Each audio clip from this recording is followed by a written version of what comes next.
મિત્રો, આ વાર્તા ગુજરાતના એક નાનકડા વિસ્તારમાં રહેતી દીપિકા તેના પરિવાર માટે આશાનું કિરણ હતી. તે 21 વર્ષની હતી અને સુંદર, માસૂમ અને બુદ્ધિશાળી છોકરી હતી. તે ઊંચાઈ પણ એટલી હતી અને તેના ગોરા રંગની અને મોટી કાળી આંખો અને તેના ચહેરા પર અલગ મશક હતી. દીપિકાનું વ્યક્તિત્વ એવું હતું કે તે લોકો તેને જોતાની સાથે જ તેની સાદગીથી પ્રભાવિત થઈ જતા હતા અને તેને હંમેશા પુસ્તકોમાં જ રસ રહેતો હતો અને તેના વ્યવહાર વર્ગમાં અભ્યાસ કરતી અને તે તેના વર્ગમાં ખૂબ જ હોશિયાર વિદ્યાર્થી હતી અને એક શિક્ષકોની પ્રિય વિદ્યાર્થીની પણ હતી. તેના પરિવાર ખૂબ જ સામાન્ય હતો અને તેના પિતા સરકારી ઓફિસમાં એક નાના કર્મચારી હતા અને તેની માતા ઘરનું કામ સંભાળી હતી. દીપિકાની મોટી બહેન જયશ્રી, જે દીપિકા કરતાં 5 વર્ષ મોટી હતી, તેના લગ્ન થોડા જ મહિના પહેલાં થઈ ગયા હતા અને જયશ્રીના પતિનું નામ સુરેશ હતું. સુરેશના લગ્ન દીપિકા માટે ખાસ વાત હતી કારણ કે તે રોજ સવારે સુરેશને મોટા ભાઈની જેમ માનતી હતી. વહેલા જાગો, ઘરે જાઓ અને તેની માતાને ઘરના નાના નાના કામોમાં મદદ કરતી અને કોલેજેથી આવ્યા પછી તે તેના કામ પર ધ્યાન આપતી અને રાત્રે તેના નાના ભાઈઓને ભણાવતી. દીપિકાનું સપનું હતું કે તેનો અભ્યાસ પૂરો કર્યા પછી તે સારી નોકરી મળે જેથી તેના માતા પિતાને આરામદાયક જીવન આપી શકે. તેને એ વિશે ક્યારેય વધુ વિચાર્યું ન હતું. મને જ્યારે પણ તેને કોઈ પૂછે તો તે હસીને કહેતી કે મારે મારા સપના પૂરા કરવા છે, મારે ભણવું છે અને લગ્ન તો પછી પણ થશે. અને સુરેશ, તે દીપિકાનો જીજુ હતો, તે તેની ઉંમર લગભગ 31 વર્ષની હતી.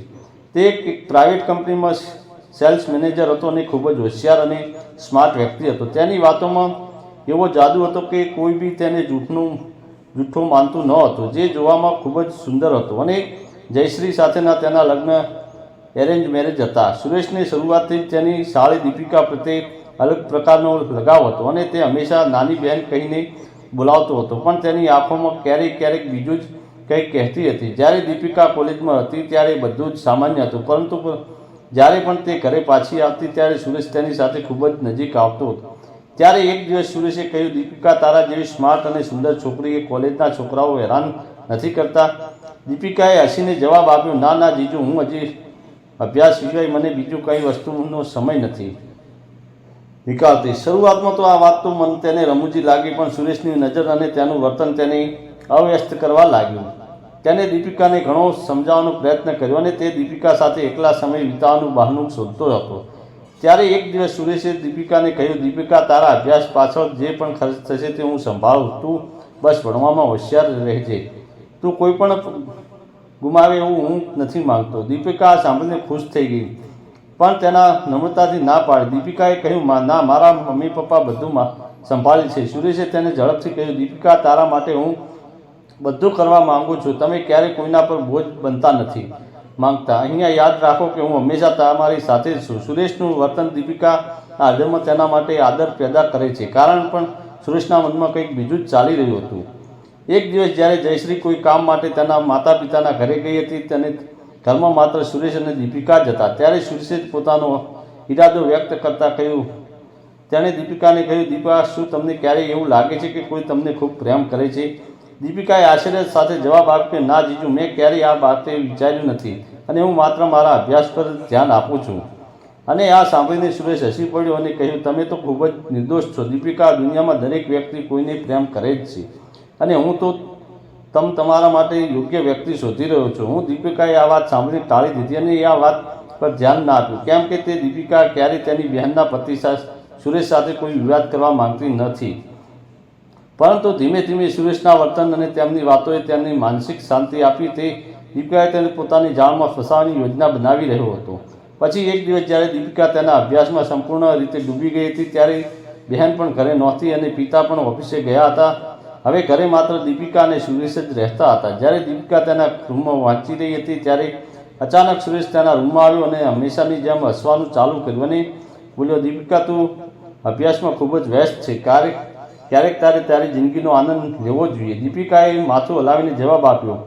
દીપિકાએ કહ્યું, જીજુ, હું ફક્ત અભ્યાસ પર જ ધ્યાન આપું છું, મને પછી પણ જીવવાનો આનંદ મળવાનો જ છે.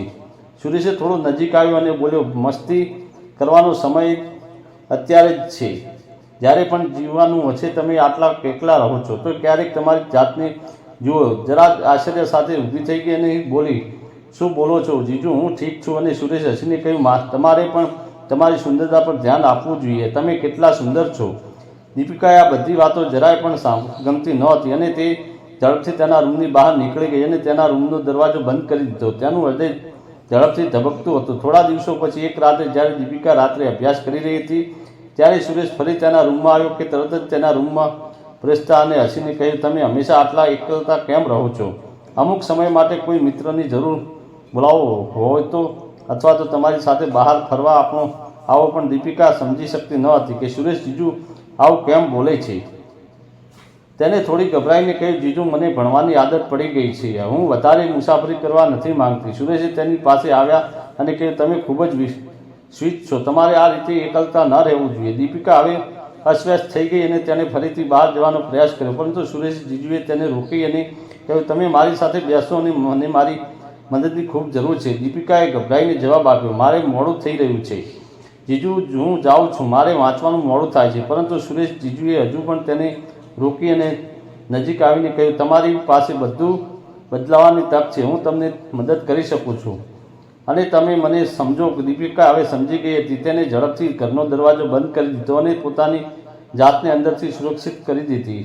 સુરેશ જીજુની આ ક્રિયાએ દીપિકાએ અંદરથી ભાંગી પાડવા મજબૂર કરી દીધી હતી, પરંતુ તે ચૂપ રહી. એક દિવસ જ્યારે તે ખૂબ જ વ્યસ્ત હતી ત્યારે દીદીના આગમન પહેલાં સુરેશે તેની પાસે આવ્યા અને તેમને ફરીથી પ્રસ્તાવ મૂક્યો અને ખૂબ જ હોશિયારીથી પાછો, દીપિકા, હું તમારા માટે બધું કરી શકું છું. દીપિકાએ ડરતા અવાજે કહ્યું, જીજુ તમે શું કહો છો?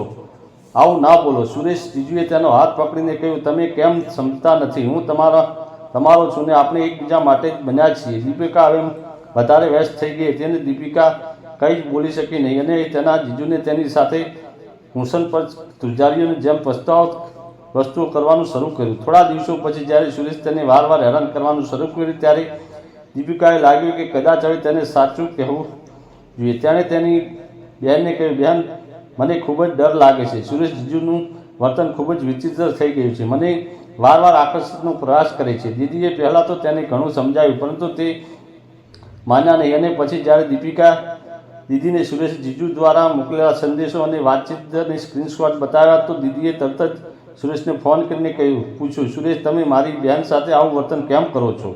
તો સુરેશે કહ્યું કે હું તેને સમજાવવા માંગતો હતો. અને પછી દીદીએ ગુસ્સે થઈ અને તેને કહ્યું, તમારે તેને સમજાવવાની જરૂર નથી અને તમારે તેનાથી દૂર રહેવાનું છે અને તમે તેના જીવનમાં પરેશાનની કોશિશ ન કરશો.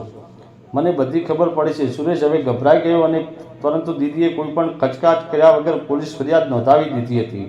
તપાસમાં જાણવા મળ્યું કે સુરેશ અગાઉ પણ આવા કાળા કામ કૃત્યો કરી ચૂક્યો હતો, પરંતુ તેની ચતુરાઈના કારણે હંમેશા તે છૂટી જતો હતો. પરંતુ આ વખતે તેની ધરપકડ થઈ ગઈ છે. હવે તો મિત્રો, આ વાર્તા આપણને શીખવે છે કોઈ પણની ઉપર આંધળો વિશ્વાસ કરવો જોઈએ નહીં. મિત્રો, આશા રાખું છું કે આ વાર્તા તમને ગમી હશે. અને મિત્રો, આવી વાર્તાઓ સાંભળવા માટે અમારી ચેનલને સબસ્ક્રાઈબ જરૂર કરજો. વિડીયો પૂરેપૂરો જોવા માટે તમારો ખૂબ ખૂબ આભાર.